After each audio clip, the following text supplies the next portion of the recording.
So I hope you are now able to see the slide. Yes, sir. Yes. So yesterday we started with words consisting one or more morphemes. So if in a word you find only one morpheme, then that particular word is known as simple word. And if in a word you find more than one morpheme, then it is a composite or complex word or a compound word. So this is a very clear cut segregation, a difference that we can make between simple and composite or simple or complex. If it is only one morpheme, one word, that means simple. And if it is uh, poly, that means many morphemes and a single word, then it is a complex word. That type of definition we need to understand. So here in column 1, all these are simple, simple words because we have only one morpheme in column 1. In column 2, the complexity starts. So here we have two morphemes. So with two morphemes, again we have a complex word. In column 3, you have three morphemes. Then again, complexity increases. So again, it is a complex word.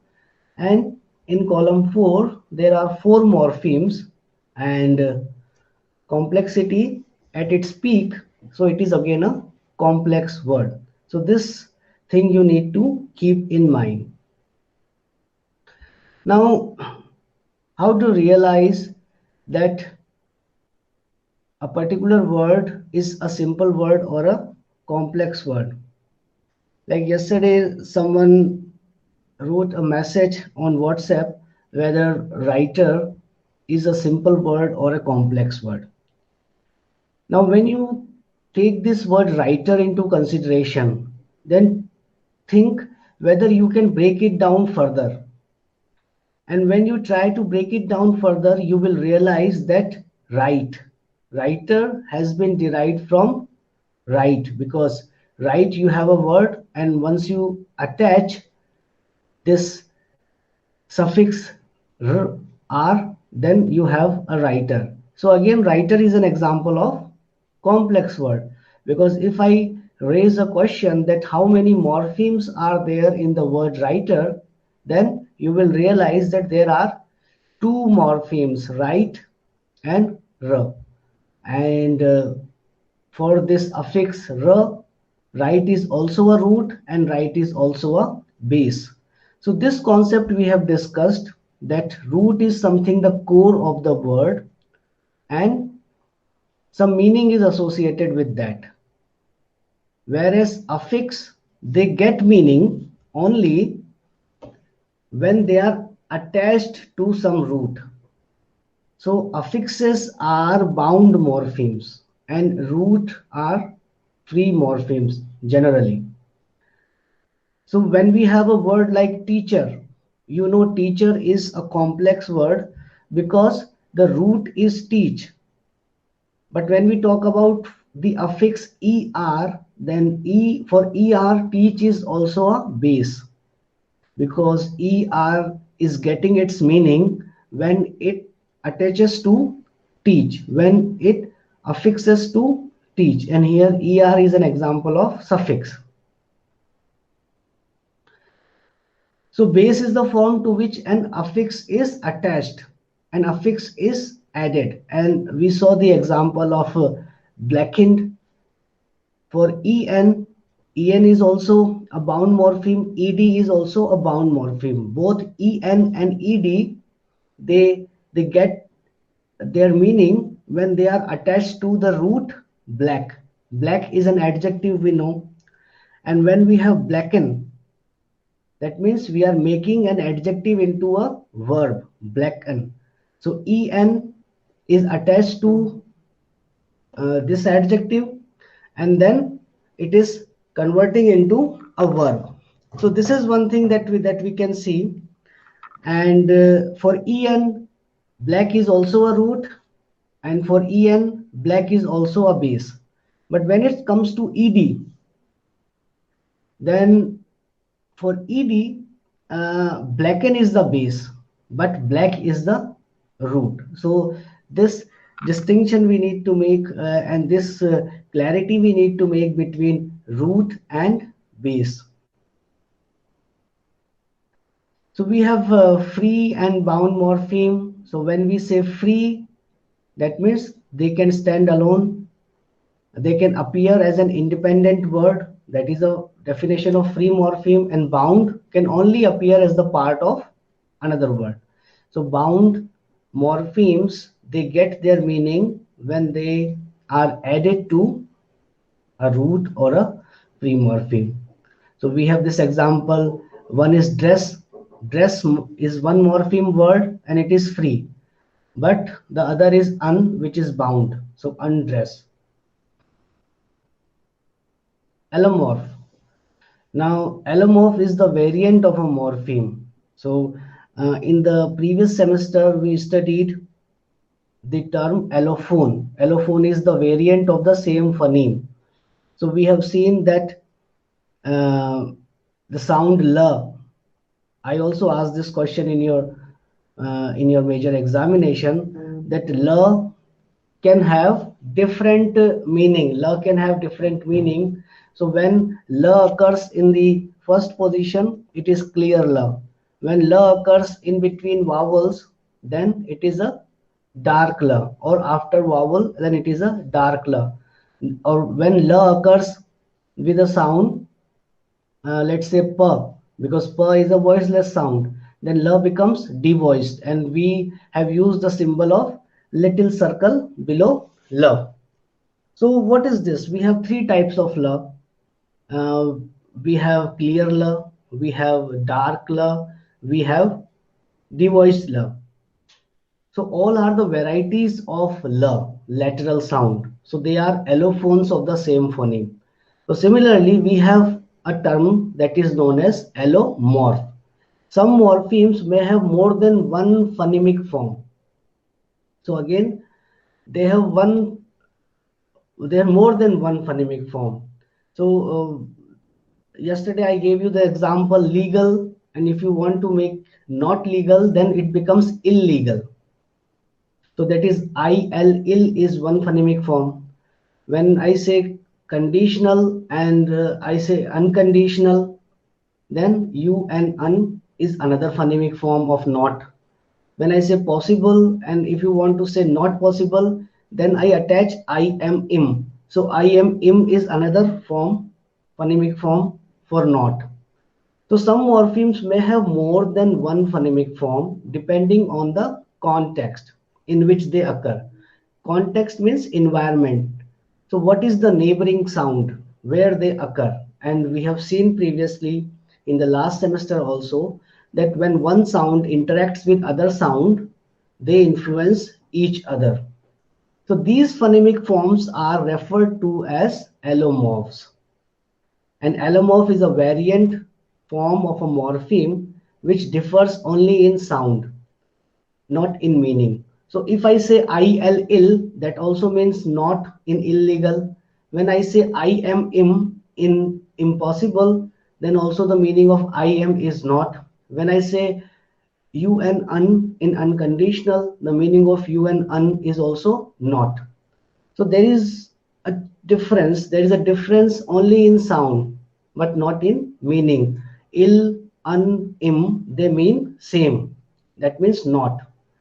It is an alternative manifestation of a morpheme. So you have alternative manifestation, that it can also be expressed like this, which varies in pronunciation according to phonological conditions, because phonological conditions are there, uh, because when we speak something, we try that it should be naturally coming out through our mouth. So we make such type of provisions that okay, it should sound naturally. We need not to do extra effort. So for that purpose, variation in pronunciation according to phonological condition, that happens actually. So we will see examples of allomorph in English. So in English, for example, the past tense morpheme. So we have a past tense morpheme. What is the past tense morpheme? Usually written as ed. Talk, talked, talked. So talk is the present form. Talked, the second form is the past tense, past form, and talked is the past participle form. Has three phonemic forms depending on the nature of the preceding sound. So what we are saying, that ed, the concept of ed that is there in our mind, that ed is used for past tense generally if we want to make a verb into past, if we want to convert a verb into past. But that ed has different forms. Sometimes that ed is not at all used. For example, when the verb is hit, so we won't say hit, hitted, hitted, we say hit, hit, hit. For example, when the verb is read, so we won't say read, readed, readed, we say read, read, read.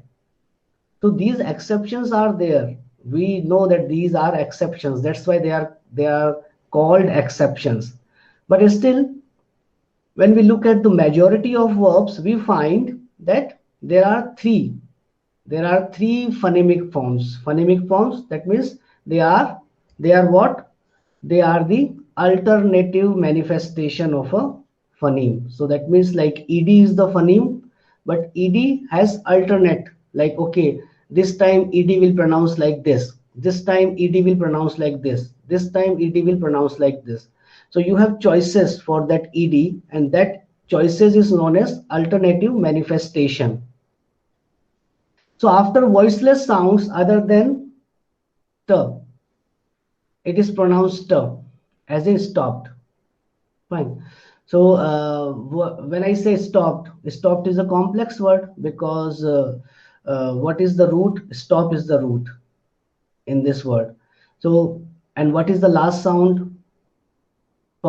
P is the last sound. So P is a voiceless sound, and this ed is coming after this voiceless sound. So this ed is converting into t.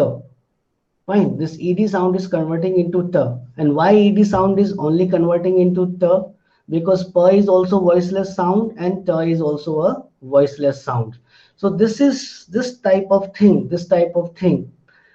Uh, like we are making this pronunciation arrangement so that we can pronounce sounds naturally. Fine. So this is a phonological condition. This is a phonological condition happening, that at surface level we are writing ed. In the spelling we are writing ed. But when we pronounced it, we are not hearing the sound ed, but we are hearing the sound t. So stopped, stopped. So if you hear the last sound carefully, you will find that ed is pronounced as t, t, stopped. Fine. So this is one manifestation. So what we are, alternate manifestation of ed we are looking at, and this is one manifestation. Let's look at another manifestation. After voiced sounds other than d. So it is pronounced d. So we have like name, and in the word name, again named is the complex word because name is the root and d is the past tense marker here. So when I say the word name and what is the final sound, you will say m is the final sound, and you know that m is a nasal sound and m is also a voiced sound. So when after m sound ed occurs, it becomes d. So how will you pronounce it? Named, named.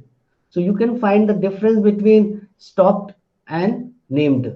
So at one place the final sound is t, and in second place the final sound is d. Both are alternative manifestation. Now after the sounds t or d, it is pronounced id. So let's say when the final sound of the word is t or d. So the word is wait, wait. The final sound is t, and how will you pronounce it? You will say waited, waited. You won't say wedged. You won't say. So you will say weighted. Id you are pronouncing. So again, alternate manifestation for ed here is id. So you have three manifestations and three phonemic forms. First form after voiceless sound other than the is the. Fine. After voice sounds other than the, it is the, and after the and the, it is pronounced id, as in wetted. So three phonemic form the, id are thus considered allomorphs of the past tense morpheme ed. So this is the knowledge that you get, and many people, even the finest teachers of the English language, they do not have this knowledge, that why sometimes ed is pronounced as the, sometimes ed is pronounced as the, and sometimes ed is pronounced as id. And here it is a justification, because this entire thing happens depending upon the phonological condition, and all these three, the, id, are alternate manifestation of the same morpheme. So these are allomorphs in English for ed. Fine. So ed is the morpheme, and what are the variations? What are the variants of ed? The, and id. So when we have looked at the allomorph means variation of the same morpheme. That is the definition. Allomorph is the variation, the variant of the same morpheme. So when we study allomorph, then it is also interesting to study complementary distribution of English past tense morpheme. Now, what is this complementary distribution? The phenomenon in which linguistic forms have the same meaning but cannot occur in the same environment due to phonological conditions. Each form occupies its own territory and does not trespass on that on another. So we have three different forms in English: the, and ed. If I ask what is the meaning, you will say meaning is same. What is the same meaning? That is, they are past tense morpheme, the, ed. So if they are same in meaning, then can they be used interchangeably? The answer is no. Why? Because they are in complementary distribution. Complementary distribution means, in simple words, where one occurs, other cannot occur, because it is a phonological condition. It is a phonological condition. You cannot violate the phonological condition. So after the voiceless sounds other than the, it is pronounced the as in stopped. Fine. So it will always remain the sound. It will not change into ed, or it will not change into the. And if you try to change it deliberately, first thing that you need to do, you need to make extra effort, because it is not natural. And second thing is, you will sound odd. That is another thing. After voice sounds other than the, it is pronounced the, as in named, and after the sound the and the, it is pronounced ed, as in weighted. So the, ed, they cannot be used interchangeably, though the meaning of the, and ed is same, because all three are alternative manifestation of the past tense morpheme, but they occur in a complementary distribution. Where one occurs, other cannot occur. Now there is a little exercise that we will do. The negative morpheme in has more than one allomorph, and this will do we will do together. So what is this? The negative morpheme in has more than one allomorph. Write the resulting linguistic forms of the following expression, and then give the phonological condition which governs their distribution. So any one of you can just make, like here on the right hand side, there is a word like moral is a word, logical is a word, correct is a word, regular is a word, possible is a word, and the negative marker is in. So like this prefix in is considered as the negative marker. So who will tell me what form we will change? So in will will be changed into, who will Sir, tell me? Yes, immoral. immoral. So I and in will be changed into I am. Fine. So alternative manifestation of I and is I am here, immoral. Because the first sound of moral is a bilabial sound, so it is easy for us to say immoral than immoral, because na is a alveolar sound. Okay, who will tell the second one? Illogical. Ill. Illogical, yes.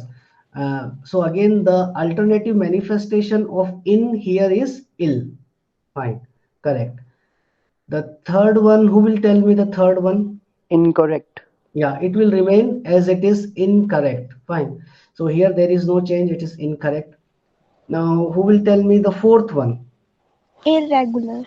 Irregular. Fine. So we have this rhotic sound, r sound in the regular, and this alternative manifestation will be ir. Fine. Now the last one is possible. Who will tell me? Impossible. Impossible. Impossible. Yes, impossible, because pa is a bilabial sound and it is difficult for us to pronounce impossible. So what we do it naturally, we say it impossible. So if we look at that, our negative morpheme in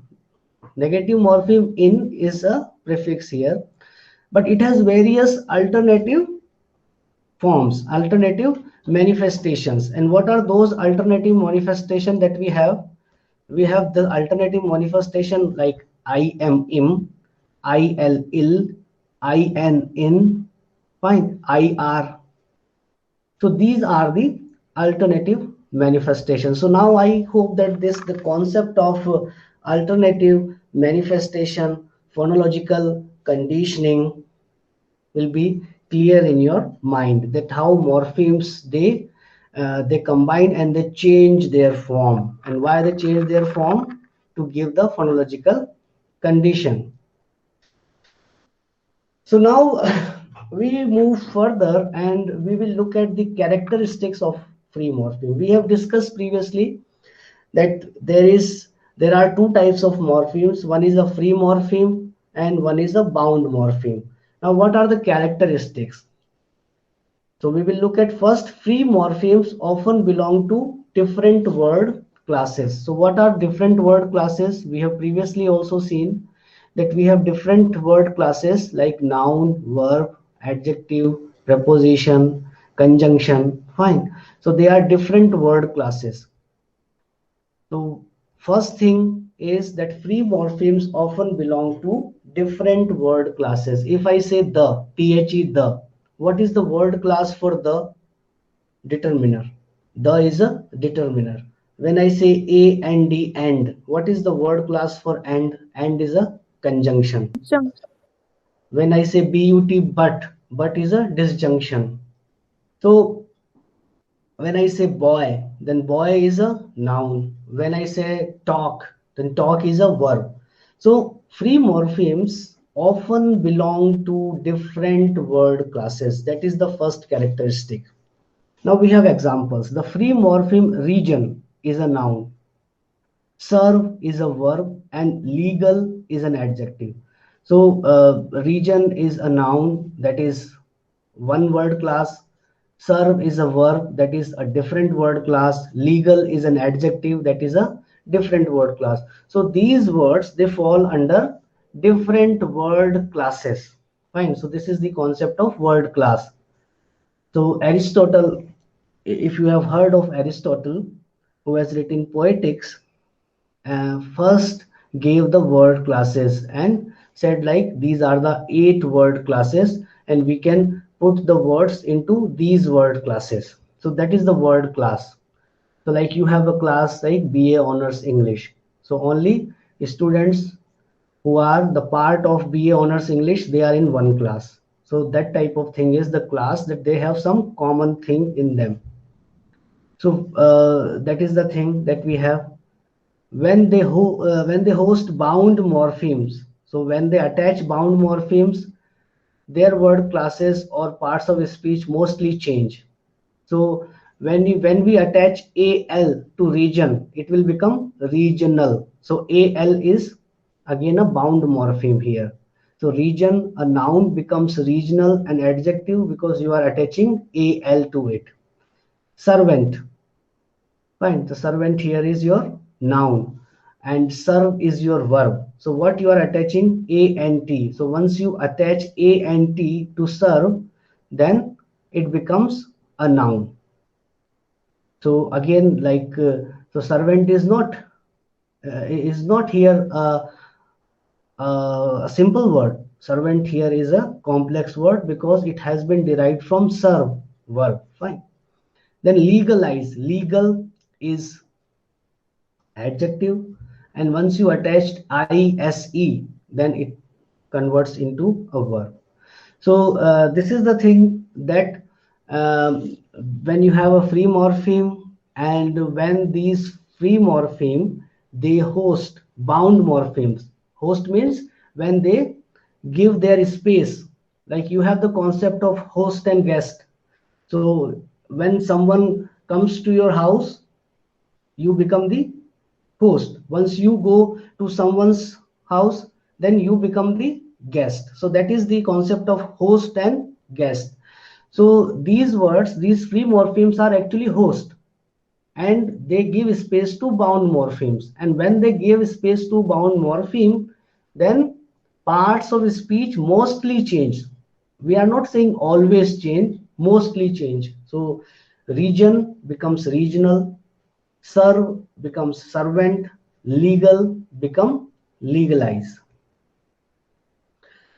Now that is the first type of first characteristic, that free morphemes often belong to different word classes, and when they host bound morphemes, their word classes mostly change. Now the second characteristic of free morphemes can combine with more than one bound morpheme horizontally. So you have this concept of horizontal and vertical. These two concepts are there. So we are not taking into consideration vertical. We are taking into consideration horizontally.